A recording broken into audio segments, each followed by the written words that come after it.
사도행전 13장 13절 14절 먼저 합독해서 읽도록 하겠습니다. 바울과 및 동행하는 사람들이 바보에서 배 타고 밤빌리아에 있는 버가에 이르니 요한은 그들에게서 떠나 예루살렘으로 돌아가고 그들은 버가에서 더 나아가 비시디아 안디옥에 이르러 안식일의 회당에 들어가 앉으니라. 아멘. 51절 52절을 같이 읽도록 하겠습니다. 두 사람이 그들을 향하여 발에 티끌을 떨어버리고 이고니온으로 가거늘 제자들은 기쁨과 성령이 충만하니라. 아멘. 우리가 사도행전을 지금 계속 강해하면서 말씀을 보고 있는 가운데 하나님이 우리 교회를 향한 또 우리 각자 개인을 향한 그러한 말씀들을 계속 주고 계시는 걸로 볼 수 있는데요. 오늘은 이 두 본문을 가지고 바울이 어떻게 상실감을 어떻게 극복했는지 우리가 좀 봐야 될 그러한 중요한 본문입니다.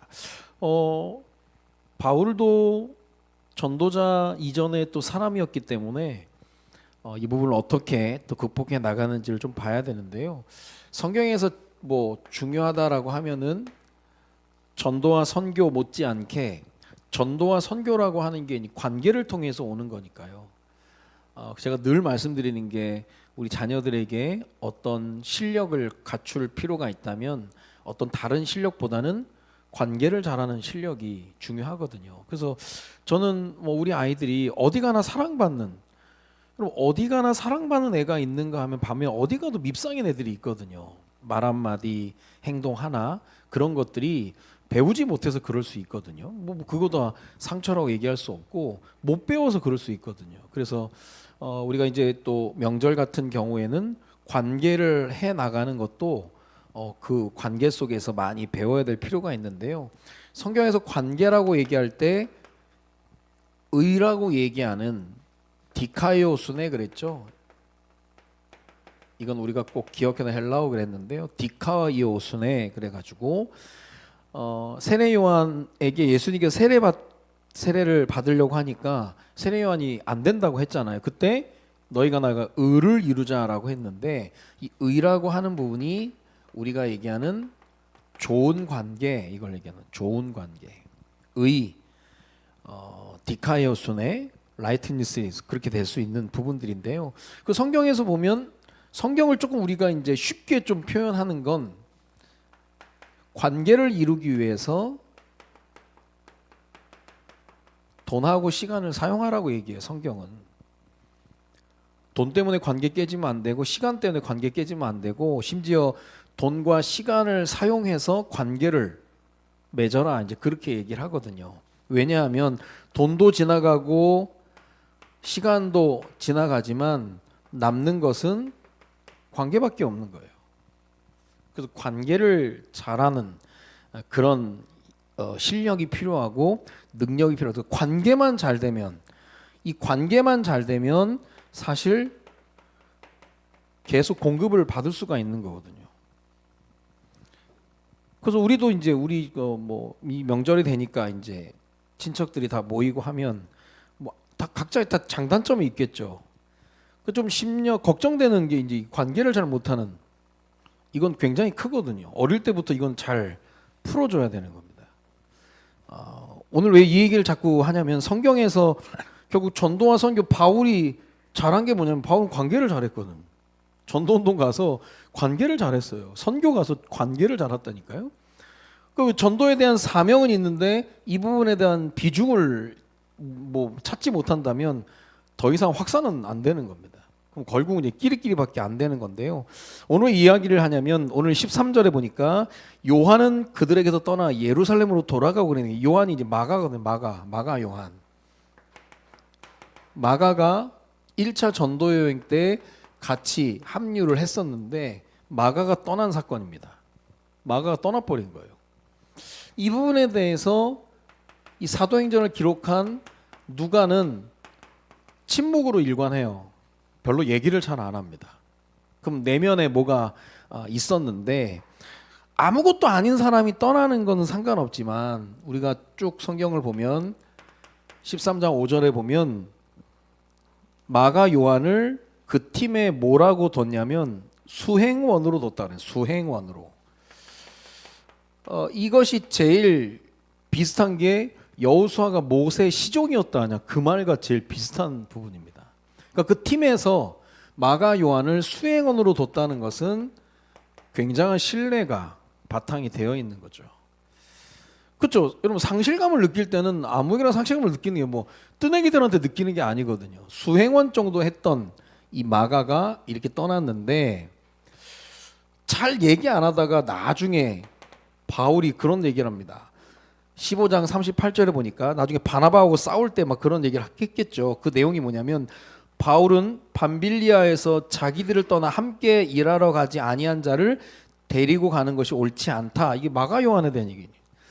같이 안 간 그 마가 요한을 다시 합류시킬 수 없다. 쉽게 말하면 이 중요한 사역에 이탈했기 때문에 데려갈 수 없다. 이제 그런 얘기를 하거든요.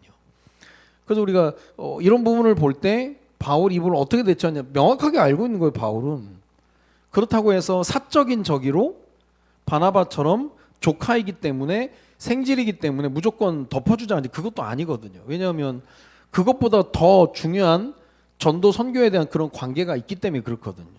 이 부분이 조금 중요한 부분인데 그렇다면 여러 주석을 통해서 이제 마가가 왜 떠났겠나, 왜 이제 그 팀에서 이탈했겠나를 볼 때 한 세 가지 이유를 우리가 좀 찾아볼 수 있는데 이 구브로 베드로 그 바나바의 고향 구브로로 갔는데 그 가는 길이 바닷길이었다는 거예요.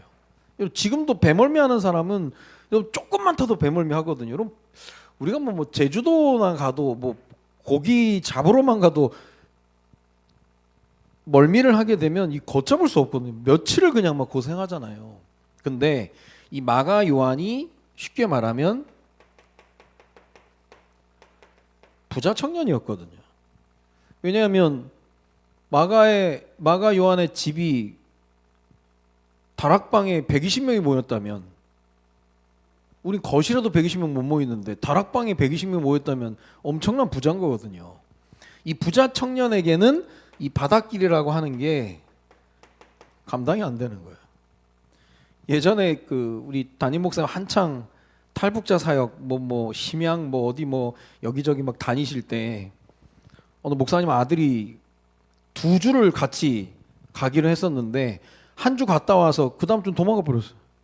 공항에 안 나와 버렸어요. 공항에 뭐 연락도 안 돼. 안 와버 너무 힘드니까. 뭐 삶의 환경 자체가 그 가서도 계속 불평만 했대. 굳이 이게 가야 되냐? 몇 시간 택시 타고 갔다가 한 15분, 20분 잠깐 만나고 오는 걸 그 사람은 시간 낭비라고 생각하는 거예요. 그렇게 해서 제자들이 세워지고 하는 걸 모르고 마가도 그랬던 거예요. 부자 청년이었기 때문에 감당이 안 됐던 거예요. 이 바닷길이라고 하는 게. 그러면서 지금 밤빌리아를 지나서 버가에 이르렀는데 버가가 마치 그 대구처럼 분지 같은 삼면이 쌓여 있는 그런 상황이다 보니까 여기에 풍토병이 많이 있었습니다. 그래서 버가를 지나서 이제 나중에 이제 전도 여행을 회심하면서 이제 누가가 이제 여기 얘기했던 또 갈라디아에서 쭉 보면 바울이 여기서 풍토병에 걸렸다는 얘기가 있거든요. 그러니까 바닷길로 갔지 또 풍토병에 걸려서 바울이 막 골골하니까 마가는 두려운 거예요. 어떻게 보면 자기도 이제 그 부분에 걸릴까 봐. 그러니까 이게 심지어 우리가 이해가 될 수 있는 부분들을 얘기하는 건데요. 그리고 나서 다음 행선지가 어디냐? 그게 오늘 읽었던 비시디아 안디옥이에요. 비시디아 안디옥이라고 하는 것은 큰 산맥을 넘어가야 되는, 바닷길도 어려웠고 풍토병도 있어서 이게 쉽지가 않은데 다음 행선, 자, 이 바닷길과 분지를 지나서 다음이라도 좀 널널하면 마가도 그렇게 쉽게 포기할 적이 아니었겠죠. 전도여행 갈 때 그 믿음의 차원 그런 걸 떠나서. 근데 다음에도 비시디아 안디옥이라고 하는 산맥을 넘어간다고 생각하니까 두려워 버린 거예요. 이것 때문에 마가가 아마 바울 팀에서 이탈되지 않았겠나. 어떻게 보면 합리적인 이해가 되는 부분이죠. 그런데 신기한 건요. 젊고 싱싱했던 그 마가 청년이 돌아간 이후에 하나님은 그걸로 끝내는 게 아니에요. 루스드라에 가서 누구를 찾게 되냐? 디모데를 찾게 됩니다. 우리가 보통 생각하기에 야, 이 마가가 없어가지고 수행원의 역할을 어떻게 누가 해야 되나라고 하겠지만 하나님은 손해볼 일 안 하시거든요. 디모데를 또 붙여가지고 나중에 중요한 일을 감당하게 합니다. 그러니까 결국 마가만 사실 손해보는 거예요. 어떻게 보면 하나님의 역사 가운데 보면. 그리고 나중에 바울이 감옥에 있을 때 누가에게 편지를 쓰죠. 마가를 데리고 와라. 그리고 마가에 대해서 나랑 관계가 회복이 됐으니까 마가한테 너무 뭐라고 하지 마라. 그렇게 얘기하는 편지글을 보면 나중에 바울이 마가에게 기회도 주고 회복이 됐다는 걸 볼 수가 있는 겁니다. 그러면서 이런 과정 가운데 디모데라는 인물을 새로 이제 발견하게 되는 거예요. 그런 가운데 오늘 우리가 이제 상실감 극복이라고 이야기할 때 우리 누구에게나 있는 이런 상실감에 대한 극복을 어떻게 했느냐? 서론에도 얘기했지만 바울이 아무리 공과사를 구분을 하는 그러한 뭐 가말리엘 문화의 문화생이고 엄청난 공부를 했지만 사람으로서 이 상실감은 사실 쉽지가 않거든요. 바울도 사람이었기 때문에 큰 아픔을 느끼는 거죠. 이게 뭐 여러 가지 상황을 볼 때 목회하면서 이런 큰 아픔을 겪어보지 않은 사람은 없습니다. 이걸 어떻게 잘 이제 극복해 나가느냐가 문제인 거죠. 상실감에 큰 아픔이 있는데 오늘 이 바울이 이제 복음 전하러 이 비시디 안디오에 가서 할 때 13장 51절 52절에 보니까 두 사람이 그들을 향하여 발에 티끌을 떨어버리고 이고니오로 가거늘 제자들은 기쁨과 성령이 충만하니라. 그러면 가서 이게 옛날에 예수님께서 제자들을 불러서 복음 전파할 훈련을 시킬 때 그 얘기를 하셨잖아요. 너희의 복음을 거부하는 자들이 있으면 거기 들어갔다가 너희 발에 먼지를 떨어버려라. 먼지 없애버려라. 그 얘기를 할 때 바울이 여기서 이제 제자들이 이걸 보면서 기쁨이 충만했다라고 하는 건 어떤 야 너희들 복음 안 받으면 니들만 손해야. 니들은 지옥 갈 운명이야 라고 하면서 기뻐했던 게 아니라 여기서 이런 부분을 얘기하는 것은 앞으로의 해야 될 사역이 있기 때문에 사역에 지장되지 않도록 끊어버리는 걸 얘기하는 겁니다. 사역에 지장되지 않도록. 그 사실 우리가 아마추어와 프로를 얘기할 때 프로는 자기에 맡겨진 이게 지장되지 않도록 조절하는 겁니다. 그 우리가 한번 출애굽기 레위기인가 어떤 그 사역자들의 가정에서의 사별이 일어나고 그 장례를 치를 때 사역자들은 너무 큰 슬픔에 젖어 있는 것도 유익하지 않다라고 얘기하잖아요. 왜냐하면 사역에 지장이 되니까. 사역에 지장이 되니까 바울이 끊어버리는 거예요. 발에 티끌을 떨어버리는 제스처를 하면서 끊어버리는 거예요. 힘들고 어렵지만 어쩔 수 없다. 지나간 건 어쩔 수 없다. 어떻게 보면 굉장히 예배를 통해서 과거의 모든 것들은 지나갔으니까 이미 다 지나간 상황이니까 거기에 매달릴 수 없다. 이제 그 얘기를 하는 거거든요. 뭐 우리가 만남이 있으면 헤어짐도 있고 하는데 거기에 매달려가지고 사역이 지장될 쪽으로 있는 건 아니라는 거예요. 성경에서. 바울이 뭐 한두 번 이런 게 되는 게 아니죠. 바울뿐만 아니라 다윗이 큰 상실감을 가지고 지었던 시가 있습니다. 그게 시편 13편 1절부터 6절 13편의 내용인데요. 다윗이 이제 고백하기를 계속 이제 하나님께 이런 상황들이 사실 뭐 이게 상실감이 있거나 하는 일들이 계속될 때가 있거든요. 이때 이 다윗이 얘기했던 하나님 이게 어느 때까지입니까라고 얘기한 어느 때까지입니까라고 계속 얘기해요. 이때 어느 때까지입니까라고 얘기할 때 그때 히브리어가 아드아나라는 단어입니다. 히브리 원문을 보면 아드아나라는 단어가 굉장히 많이 나와요. 아드아나 이게 완전히 그냥 하나님께 부르짖는 표현이에요. 표현. 근데 이게 이제 아드아나 아드아나 하면서 하는 게 자기의 모든 에너지를 소진하면서 부르짖는 걸 얘기해요. 막 간이 절절한 아드아나 아드아나 하면서 이제 막 하나님 어느 때까지입니까 자꾸 얘기하는 거예요. 이렇게 부르짖는 그 상태가 어떤 상태냐면 혹시 하나님이 나에게 내가 하나님께 잊혀졌나라고 생각할 정도로.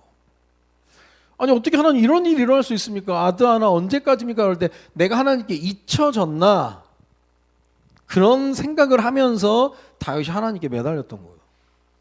그리고 잊혀진 게 아니라 하나님 분명히 봤는데 아니 눈이 마주쳤는데 하나님이 나를 외면하시는 거예요.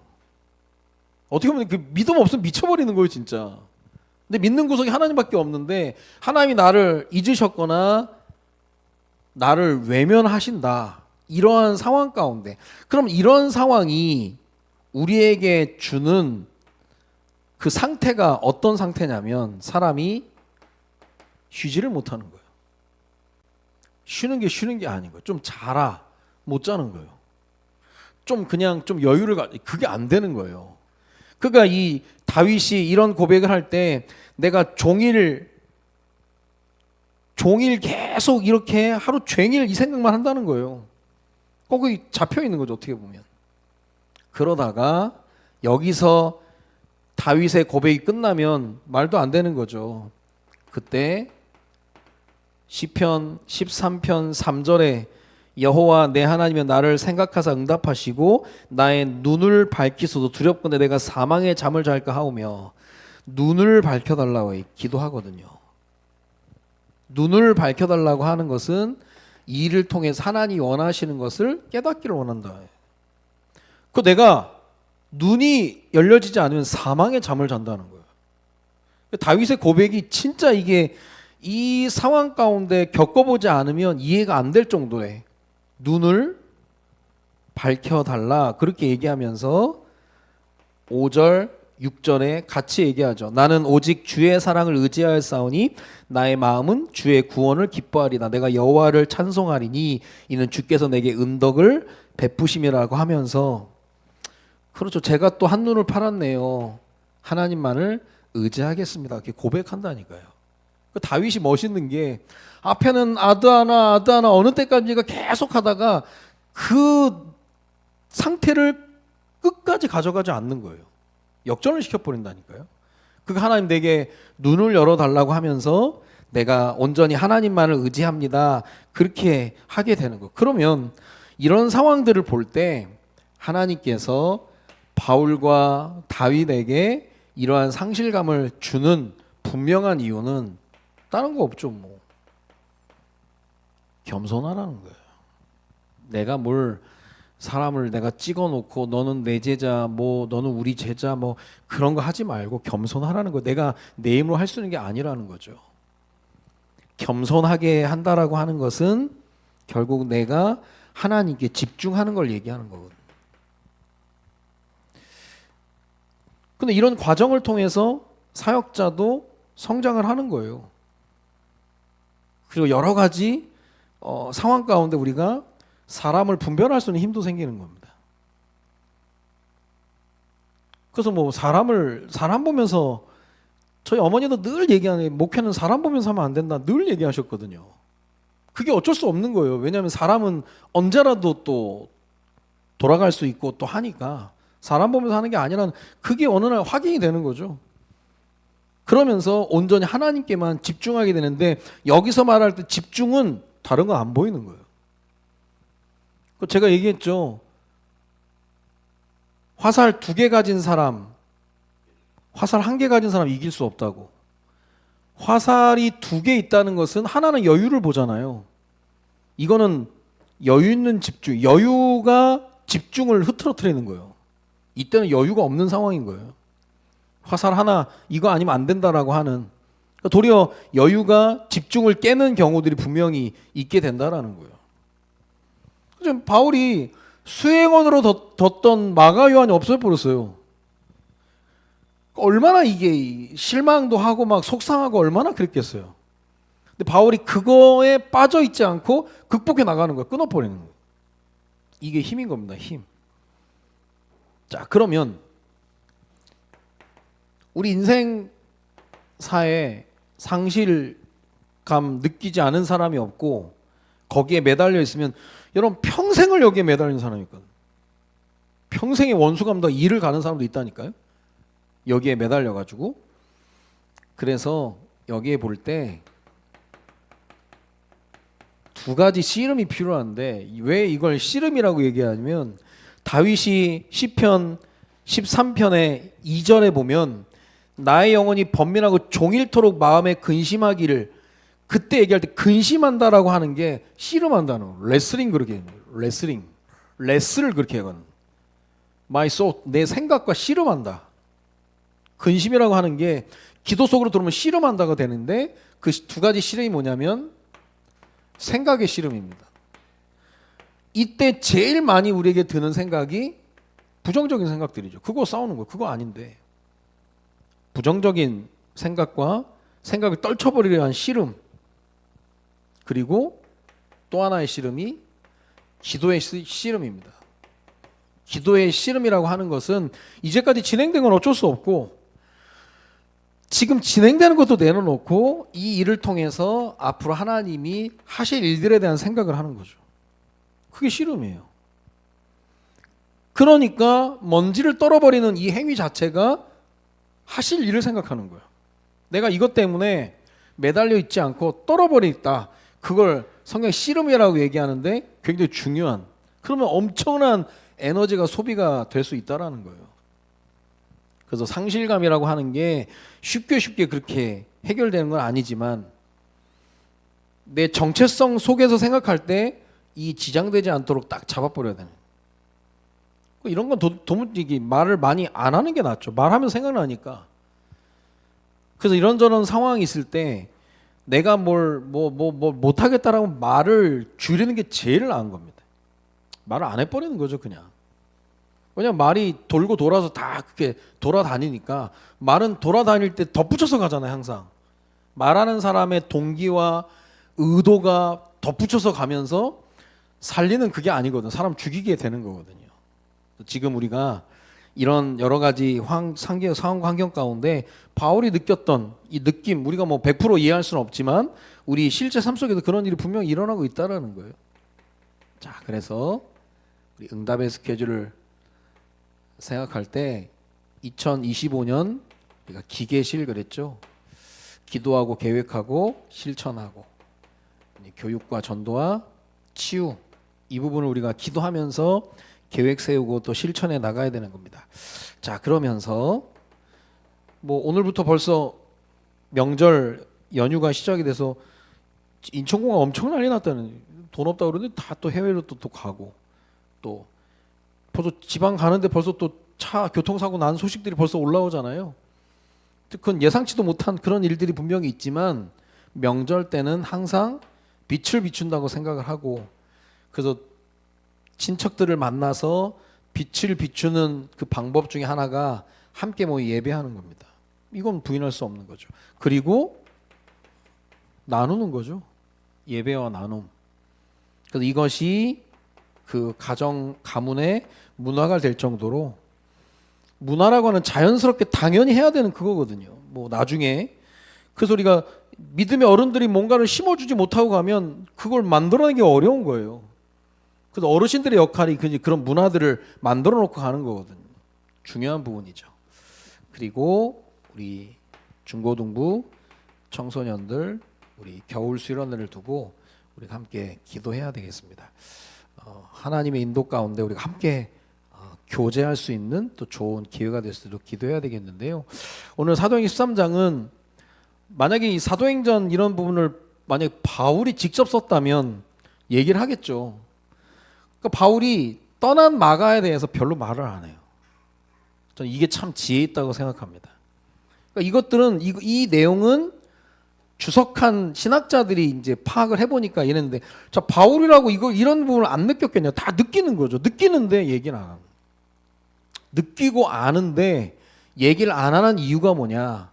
나중에 마가를 부를 때 이때 만약에 바울이 너무 많이 얘기해 놓으면 이게 안 되는 거예요. 마가를 못 부른다니까요. 그 사람이 너무 막 내게 권세가 있을 때 100% 써도 안 되는데 120% 써버리면 나중에 관계가 안 된다니까요. 너에게 힘이 주어졌다면 70%만 써라. 30%는 어떻게 될지 모르니까. 그거거든요. 바울이 이런저런 많은 거 생각하면서 그냥 떨어버리는, 딱 끊어버리고, 그리고 거기에 매몰되지 않고 나오는 겁니다. 우리가 뭐 남녀 관계 속에서도 헤어질 수도 있고, 또 뭐 가정 관계 속에서도 헤어질 수 있고, 여러 가지 우리에게 오는 상실감도 분명히 있거든요. 그런 상황들에 대해서 지나간 이유, 뭐 합리적인 이유, 그건 중요한 게 아니고요. 지금 상황이 그렇다면 내 사역에 그게 지장되지 않도록 바울이 딱 하는 제스처가 그건 거예요. 아니다, 나는 거기에 더 이상 왈가왈부하지 않겠다. 왜냐하면 씨름하는 것도 어떻게 보면 부정적인 생각 안 하고 하실 일을 기대하며 가겠다, 이제 그 내용이거든요. 우리에게도 하나님 우리를 성장시키고 성숙시키는 과정 가운데 상실감을 주는 경우들이 있습니다. 그래서 뭐 이런 얘기들 뭐 한두 끝도 없이 뭐 실제로 뭐 우리가 할 수 있는데 안 하는 이유가 도움이 안 되니까 그런 거거든요. 우리에게 어떤 뭐 상실감이라는 꼭 사람뿐만이 아니라 경제도 있다가 없어지고 건강도 있다가 없어지고 하는데 거기에 모든 과정 가운데 하나님의 뜻과 계획이 분명히 있다라는 거죠. 그래서 그분이 흔들리지 않고 내가 전도자이기 때문에 전도자의 사역에 지장되지 않도록 기도하면서 또 끊어야 또 새로운 출발이 가능한 겁니다. 바울이 힘들면 제일 힘들고 아프면 제일 아팠다니까요. 근데 제일 침묵을 하는 거예요. 왜냐하면 하나님의 절대 계획을 믿고 있기 때문에 그렇습니다. 그래서 오늘 이 짧은 본문이지만 이 본문을 통해서 우리에게 허락된 모든 것들이 하나님의 절대 주권 속에 진행된다는 걸 알고 세상 사람들 방식대로가 아닌 하나님 방식대로 바울처럼 다윗처럼 결국은 내가 하나님께 집중할 수밖에 없는 그러한 상황을 만들어 가시는 거거든요. 그래서 이런 일들을 통해 더욱 하나님을 의지하는 은혜가 우리에게 더욱 넘쳐나기를 주님의 이름으로 축원드립니다. 기도합니다. 살아계신 하나님, 오늘 사도행전 13장의 1차 전도 여행의 그런 과정들을 통해서 마가 요한이 집으로 돌아가고 그 팀에는 큰 상실감이 찾아들었는데 그 부분에 눌리지 않고 그 부분에 잡히지 않고 바울이 사역에 지장되지 않도록 끊고 새로운 일을 향해 달려나가는 것처럼 우리에게도 허락된 여러 가지 상실감이 오는 상황 가운데